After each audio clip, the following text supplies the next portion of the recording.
The sun had barely set over Willow Creek when the Evans family pulled into the parking lot of Red Maple Diner, a place praised online for its warm meals and cozy atmosphere. The smell of grilled chicken, fresh bread, and cinnamon filled the air before they even opened the door. It was supposed to be a peaceful Saturday night, a simple family dinner, nothing more. But life has a way of revealing people's true colors at the most unexpected times. Thomas Evans parked his car and looked back at his wife and kids with a smile. "All right, everyone," he said gently. "Let's enjoy tonight. We deserve it." His wife, Lisa, nodded. She had been exhausted from work, but moments like this, being with her family, always restored her strength. Their children, 12-year-old Maya and 9-year-old Jordan, hopped out of the car with excitement. They had been waiting all week for this dinner, a reward for good grades, hard work, and surviving a rough month. The family approached the glass doors, noticing a group of customers laughing on their way out. No tension in the air, no signs of trouble. The server at the counter smiled warmly at the group leaving. 3 white families who waved goodbye as if everything was normal. But everything changed the moment the Evans family stepped inside. A woman behind the counter, short hair, stiff posture, pinched expression, froze when she saw them. She looked the family up and down as if scanning them for something wrong. Her smile disappeared instantly. "Can I help you?" she asked, her tone flat and cold. Thomas kept his voice calm. "Yes, table for 4, please." The woman, whose name tag read Karen, narrowed her eyes. "Do you have a reservation?" "No," Thomas answered. "We didn't think we needed one. The diner looks half empty." Karen crossed her arms. "We're full." Lisa glanced behind her. At least 8 empty tables, some not even cleaned from earlier meals. "Ma'am," Lisa tried politely. "We can see the tables." Karen cut her off. "We're full, and we're only serving members tonight." Thomas blinked, confused. "Members? This is a public diner." "Management changed things," she snapped. "We now require membership for certain hours." Lisa looked around once more. Another white couple walked in right behind them. Karen's entire mood shifted. She brightened instantly. "Good evening. Table for 2. Thomas and Lisa shared a glance. They understood what was happening. Jordan tugged on his father's sleeve. "Dad, why's she talking to them like that?" Thomas swallowed hard. He hated this, hated explaining ugliness to his children. Karen pointed to a booth near the window for the couple. "This way. Your server will take great care of you." Lisa stepped forward slightly. "Ma'am, you just said the diner was full." Karen shrugged without hesitation. "We have space for them, not for everyone." Her eyes flicked toward Thomas's brown skin, then to Lisa's, then to the kids. Jordan's small voice filled the silence. "Mom, she doesn't want us here." Karen placed her hands on her hips. "You people always cause problems. Just leave peacefully." Thomas clenched his jaw.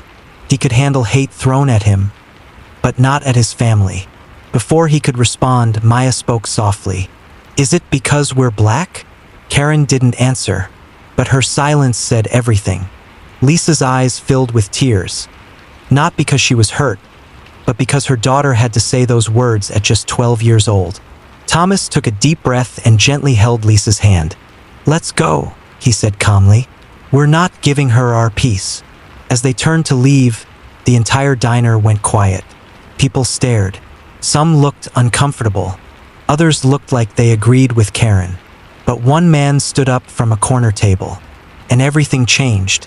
He was older, maybe in his late 60s. Gray hair, calm eyes, neat sweater. He held a small walking stick as he made his way toward Karen. "Karen," he called firmly. She straightened immediately, her attitude shifting to forced politeness. "Yes, Mr. Hendricks?" The man frowned. "I've watched you turn away that family. Explain yourself." Karen tried to smile. "Oh, they didn't have a reservation and—" "Stop lying," he interrupted sharply. "This diner has never required reservations in 40 years. He turned to Thomas and Lisa. "I apologize deeply for her behavior." Karen stuttered. Sir, I just thought." "You thought wrong," Hendrik said. Then he moved closer so only she could hear. "And you have embarrassed this entire establishment." Thomas tried to calm the situation. "Sir, we appreciate your help. We just want to go somewhere else." But Mr. Hendricks wasn't done. He walked to the counter and picked up a phone. "Karen," he said, dialing. "You can explain to your manager why you're being reported for racial discrimination." Karen's face turned pale. "Mr. Hendricks, please." He raised a hand to silence her. "I warned you last month, and now I've had enough." Lisa and Thomas exchanged a shocked look. This wasn't his first complaint about her. The manager answered. Mr. Hendricks explained everything in clear detail. Every customer listened. Within minutes, the manager's voice echoed loud enough for Karen to hear. "Tell them I'm on my way. And Karen, you're done. Don't let the Evans family leave. I need to speak with them." Karen's hands shook. Her face hardened as she looked at the Evans family with resentment, but now she couldn't say a word. Minutes later, a tall woman in a blazer rushed inside. She looked frantic, embarrassed, and deeply disappointed. She approached Thomas and Lisa. "I'm so sorry. Please, I beg you to accept my apology. What happened here is unacceptable. Karen will be terminated immediately."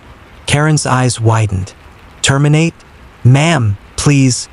The manager didn't even look at her. "Clean out your locker." Karen stormed out angrily, muttering under her breath. But no one followed her. No one defended her. She walked out alone. The manager turned to the Evans family. "I want to make this right. Please allow me to serve you personally. Everything is free tonight." Thomas shook his head politely. "We appreciate the apology, but we don't feel comfortable staying." Lisa nodded. "Our kids shouldn't feel invisible just because of where we choose to eat." The manager swallowed, taking responsibility fully. "I understand, and I respect it, but please know you made a difference tonight. She won't do this to anyone else ever again." Before leaving, Mr. Hendricks walked up to young Maya and Jordan. He knelt gently. "Listen," he said with a kind voice. "The world still has good people. Don't let one person make you believe otherwise." Maya wiped her tears. "Thank you." Jordan nodded softly. "I'm still hungry, though." Everyone laughed. Thomas placed a hand on Hendricks' shoulder. "Thank you for standing up for us. Not many people would." The older man smiled warmly. "Sometimes doing the right thing is simple. You just speak when others stay silent." The Evans family walked out of Red Maple Diner feeling lighter. Not because justice was fully served, but because kindness had shown up when needed. As they drove away, Lisa looked at her husband. "You handled that well." Thomas sighed. "I just didn't want the kids to see me angry. They see enough of the world already." Lisa rested her hand on his. "You gave them strength tonight." Jordan leaned forward. "Dad." "Yes, buddy? Can we eat pizza instead?" Thomas chuckled. "Yes, extra cheese." Maya smiled. "With wings?" "Absolutely." And just like that, their night shifted back into something warm, something full of love. Because the truth is simple.